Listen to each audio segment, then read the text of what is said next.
One of the things I kind of wanted to just touch on for a minute is, we always talk about turning these online leads into customers and the steps that it takes to do that. How you've got to take them from informational to relational. It takes a lot of work to do that, to nurture these people, to finally get them to answer the phone, to go see something with you. And then you can develop that relationship, that friendship. And I guess the main thing that I just wanted to touch on today as I was thinking about this was just how important personal touches are. I like that, Sam, you were going around to your farm that you're working and knocking on the door and leaving a flyer. Those opportunities to talk to people, make relationships, those of you that get out and do that, when you have an address on somebody, go drop by their door, make a personal face-to-face contact as soon as you can. Earn the friendship. We always talk too about creating the dream, how important it is that what we do as agents is we create the dream. Everybody has like an idea of what they've always wanted to do, where they've always wanted to live. When someone tells me they're thinking about selling, my first question is, well, what do you want to do next? What do you want to do? What's your dream? What's your next thing that you want to go do? Want to live on the water? Want to live by the beach? I want to move to the desert. Who knows what somebody's personal ambitions or goals might be. And our job is to remind them of those dreams and to help them believe that they can do it. Change is always difficult and hard. So helping people get through that transition of, hey, we're going to let this place go. We're going to move to a new one. They need help with that. They need help with that emotionally. They need help with that mentally. There's a lot more to what we do to help people with that transition than people realize. So, and the more you're aware of that, the more you're listening for the reasons why they want to move, why they want to do something, so that you're helping them continue to build that dream, build that next thing they want to go do. Getting people to know you, like you, trust you, bringing some value, but then they also need to believe in you too. They need to believe that you can help them accomplish what their dreams are. So just something to be thinking about. And then believing in yourself, you have to believe that you can bring value. You have to believe that you personally can get the job done for this person. So what are some of the things you need to do so that you can believe more in yourself? Well, you need to educate yourself. You need to train yourself. You need to realize that you're going to work harder for this person than anyone else will. And if you believe that, it doesn't really matter necessarily how much experience you have. If you're willing to put the work in, if you're willing to put the time in to help somebody, then you should believe that you're the best person for them to work with. And that'll shine through to that client.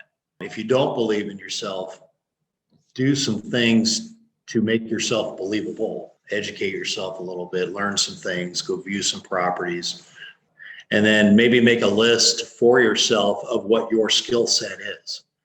I think of like Sam's a contractor. What a great thing he can speak to when he's out with a client that maybe Cam can't speak to, but yet Cam might be more engaging and more talkative or whatever, or friendly or whatever strengths he brings. Or we all have our different skill sets. So finding what those are, staying on those. Understanding your beliefs help you be able to have that confidence when you're talking to a buyer or seller. So some beliefs that we want to make sure that our buyer has or our seller has is that I can buy a house.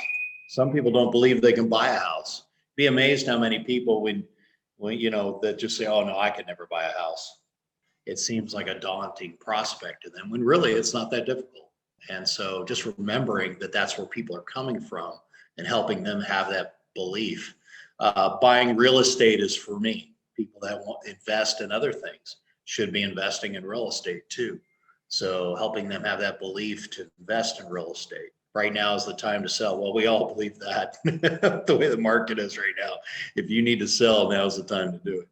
And also having them have the belief that we are here to help them, that most buyers and sellers use an agent. Over 90% of the real estate transactions in the US last year were done with a real estate agent. So that just tells you that there's a belief that most people have that they really need an agent to help them, to walk them through all these steps. And an agent can save them all that stress.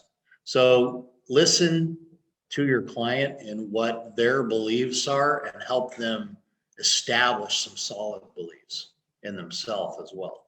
So be listening for that. Little lines like using an agent's always a smart thing to do.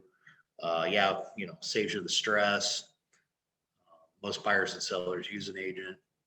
So anyway, just be thinking of those things in regards to belief. That's kind of something I just was reading on, and I thought, that's kind of a good way to just remind yourself of what we need to do for ourselves and what we need to do for our clients, and build that belief in ourselves and that they can believe us. So I have on here, listen to their pain points. I mean, that's what their doubts are, figuring out what those are, being a listener so that you know what those pain points are and help them believe how to overcome those. Stop selling, start listening. That's a big one. A lot of sales training is all based on convincing people, persuading people, winning. The bottom line is with us, we just need to be ourselves. We need to bring our skill set to the table and not be necessarily selling, but be listening to your clients and then helping them establish the right kind of beliefs. So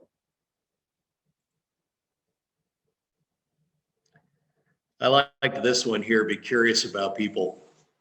One of the realtors that I know real well, who's been a mentor of mine, he's always, if I had to sum up one line, this is him. He's always curious about people.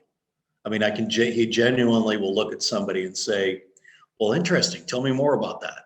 I mean, he really expresses that curiosity in what someone else's value might be, or their goal, their dream, whatever it is that they do for a living, or whatever it might be. Have a real dialogue. You ever been in those sales situations where the other person's talking all the time? I mean, that's just the thing to remember. Have a real dialogue. Be a listener.